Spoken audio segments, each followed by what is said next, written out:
welcome to our presentation on Newham CFEM's Action Research Project under Mastery and sort of data and technology. We've done two themes really. You've got our project title at the top and it's been on the agenda, but in a nutshell, it boils down to see how we can support teachers and develop teachers too, and explore the use of mastery activities within different technologies within face-to-face, mixed delivery or remote learning settings for GCSE resit learners. So I'm going to start off with a little bit of our background and why we did this research. We're so happy that there's a few of us that can be here for today, and Rebecca from Southwark is presenting with me.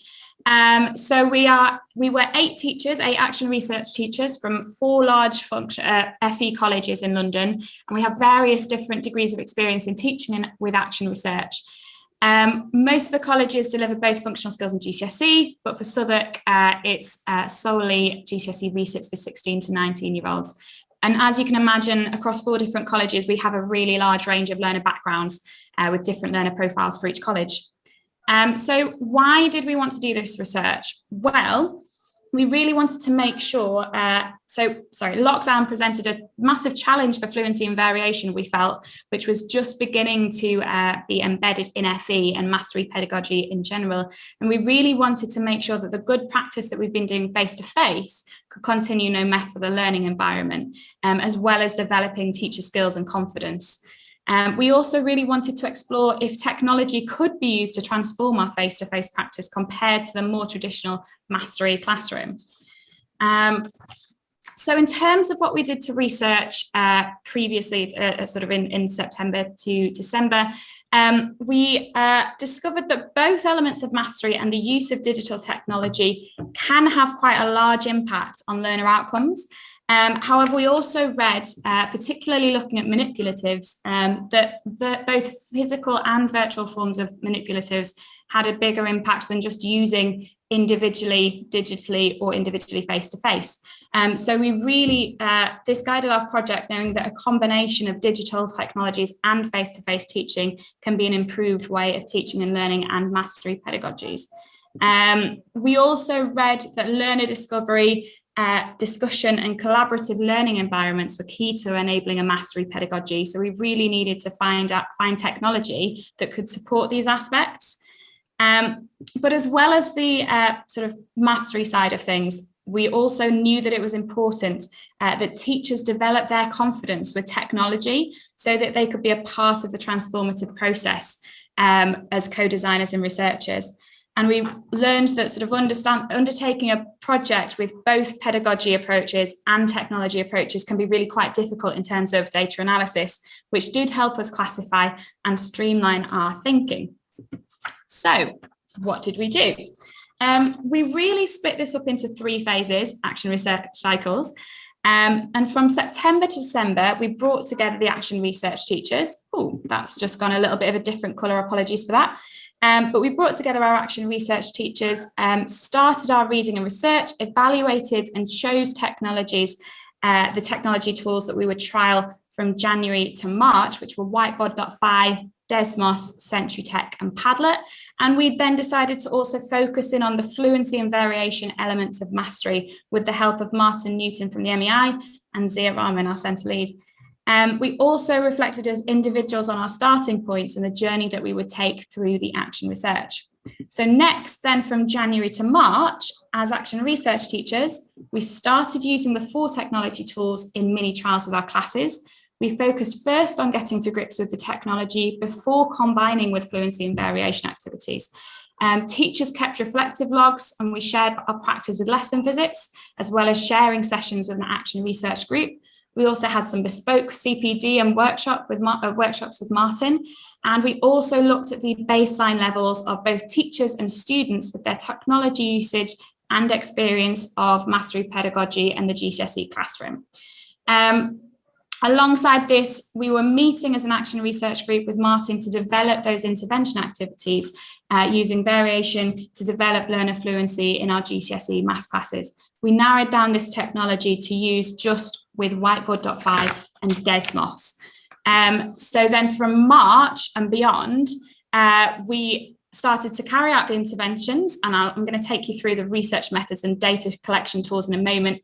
And we developed, so with whiteboard.fi, we used adapted same surface, different deep structure activities with whiteboard.fi, but for Desmos, we actually developed our own tricky question activity. Again, I'll show you a little bit later, but we really wanted to break down the learning into smaller and more manageable steps for our learners in order to highlight the connectivity of the different combined topics. So we then continued with data collection, analysis, and deciding our next steps. So these are a little bit of the intervention activities, what the learners did. These are anonymized, you won't be able to see any learner names. So the collaboratively planned intervention activities that we did from March to May, we had 3 teachers on whiteboard.fi and 5 for Desmos. They followed the same basic model. There was first a question assessment pre and post. So this was a tricky question. You can see that the learners had varying degrees of answering both of these. We also gave the learners a confidence checker. For whiteboard.fi, this was a general confidence checker. For Desmos, this was broken down topic by topic. And so then what we did in the terms of the actual activity, for whiteboard.fi, these were adapted versions of same surface, different deep structure boards that learners could see on their whiteboards at the same time as the teacher being able to view with feedback at the same time. For Desmos, the tricky question was broken down into component parts of maths to address in smaller chunks learning misconceptions. Again, the teacher can see that at the same time and do some specific teaching. Finally, there was another go at the tricky question and a final confidence checker to measure progress. So if you want to see more of these, and I know this might be a question, we do have sharing codes for whiteboard.fi activities and a Desmos collection of those activities. So in terms of research methods, I'm going through this quite quickly.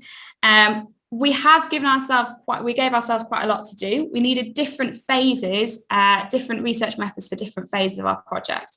In phase 1, to narrow down the tools that we were going to use, we used a teacher Padlet and analysed the teacher responses on that. We also did our annotated bibliography and literature review. In phase 2, we used MS Forms for the initial teacher questionnaire. Again, we can share the information on that and how it was being used.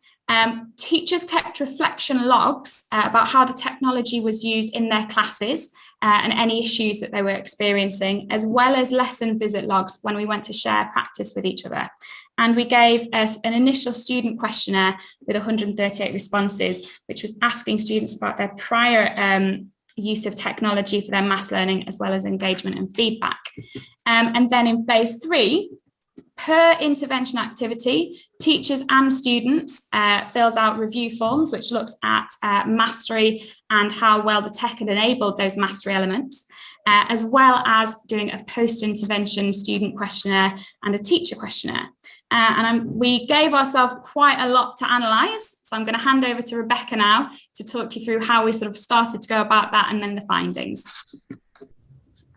Okay, so there was a good job for quite a few of us for the data analysis because we had a lot of data.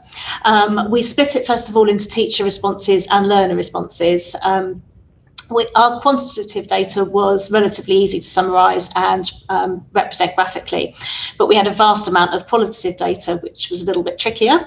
We coded this, and broadly the emerging themes were fluency and variation, teacher and learner confidence, responses to the tech, and comment on its impact. On the screen, you can see the details of the techniques we used to analyse the data, and there'll be more information on that in our report. So onto the key findings. So the teacher-based findings, first of all, we were looking in the development and the intervention phase. Both platforms allow activities that allow students to develop fluency and variation, although whiteboard.fi was used more often to support fluency, accuracy, efficiency and flexibility. And the activities that were delivered via Desmos leaned more towards supporting variation and students' conceptual knowledge, sort of exploring mathematical relationships. In terms of technology, 50% of the lessons delivered via whiteboard.fi were negatively impacted by tech issues, which at the extreme end could lead to that part of the lesson being abandoned, but more often it led to the activity overrunning. Tech issues were rarely reported by teachers that were using Desmos. When we looked at the impact on students or the teachers' perception of that, in general, they reported student engagement and progress as being higher with Desmos, and teachers reported that it helped support group work and class discussion. Both platforms were fairly equal in respect of allowing teachers to address misconceptions. But when asked what they would do differently next time, teachers using both Whiteboard.fi and Desmos reported that they would allow more time, and that we shouldn't underestimate the amount of time that an online learning activity can take. Post-intervention, all teachers reported improved levels of confidence as a result of our sharing sessions and our really good high-quality bespoke CPD delivered by Martin and Kath Gladding as well. The technology issues that teachers reported most often were Wi-Fi issues, and specifically with Whiteboard.fi, issues with the platform itself. The impact on students post-intervention, when asked about this, most teachers felt it had improved teachers' learning and mathematical skills, it had enabled student ownership, enabled them to reflect on their own learning, and it improved the connectivity of their learning and increasing their fluency and flexibility. Teachers felt the tools enabled reflection on learning and increased engagement and attendance. Teachers mentioned that students enjoyed the activities, which is obviously quite important. In terms of impact on future teacher practice, there was increased confidence and skills with technology, increased knowledge of how to use the technology for specific purposes, improved and more efficient teaching practice, in particular for problem solving, and increased reflection on our teaching practice. All teachers felt that being part of the Action Research project helped them to deliver lessons in different learning environments. Now, a comment we heard a few times was that the technology was a game changer. In terms of being able to see what students are doing when we're not in the classroom with them, it's fantastic for that. But also for us to have the realisation that it is possible to have a digital and a mastery classroom. Then the key findings that we had were student-based. They were impacted slightly by attendance, which is why the numbers that you'll see in each section here are different. At the beginning, we wanted to know what technology the students were using, and they were pretty much a 50-50 split between laptops and desktops and mobile phones, with a very small number using a tablet, and that was the same across all of the colleges. Overall learner confidence were high, with 70% of students feeling confident or very confident. And we wanted to know what their internet access was like. Well, 79% said that they had access to the internet outside of college, which is a high percentage, but it does also, we had to bear in mind that 21% of the learners didn't have reliable access to the internet, which was potentially a barrier. During the interventions, all students felt that completing the activities with Desmos and Whiteboard.fi improved their efficiency, accuracy and flexibility, with the students using Desmos reporting higher scores by the end of week 3. Initially, with the technology, the students using Whiteboard.fi found the technology easier to use, but by the end of the project, the students using Desmos were reporting a higher level of ease. Post-intervention, most of the students felt that they became more engaged with their maths learning, with slightly lower numbers saying the same for fluency and problem solving. But we felt this was impacted by not all learners attending all sessions, so maybe it's hard to generalise. But the majority of students want to do activities using Whiteboard and Desmos again. It was exactly the same figures for both, and that includes in a face-to-face setting. Most of our graphs will be in our report, but we wanted to mention this one because it was particularly interesting. As learners started to come back into the classroom, there was a different picture emerging between the two technologies. We asked the students whether they would prefer to do the activities in a face-to-face setting in their books, or whether they would prefer to use the technology. You can see the information there on the left-hand side is for Desmos, and by week 3, the students are still preferring to complete the activity using Desmos. On the right-hand side, you can see that's very different for Whiteboard.fi, where most students by the end of the project were preferring to use their books. Oh, sorry, I needed to unmute. So what next? So that was a bit of our findings. What next? Well, we know that all of our teachers have said they want to continue using Desmos in face-to-face settings, and 3/4 of the students actually want this too in the final questionnaire. Teachers want to be able to explore more the flipped learning possibilities, but they do feel that the community feeling when you've got in a classroom, it can be lost a little bit if you're using the online technology, so that collaborative aspect can be lost a little bit, but it does actually help with online classes. With Whiteboard.fi, we do feel that there are some changes and adaptations needed to the technology itself so that we can then further develop the pedagogical activities. And we want to also explore the use of Sensory Tech and Padlet for flipped learning and group learning as well with students. We just weren't able to do that this year. In terms of pedagogy and other, we want to look at whether we can use different mediums, different platforms for the interventions that we've developed. We want to trial with lower level students and functional skills students, but we also do accept the fact that there are limitations. So learners do still need to be writing their maths learning. And we want to share and integrate the usage wider.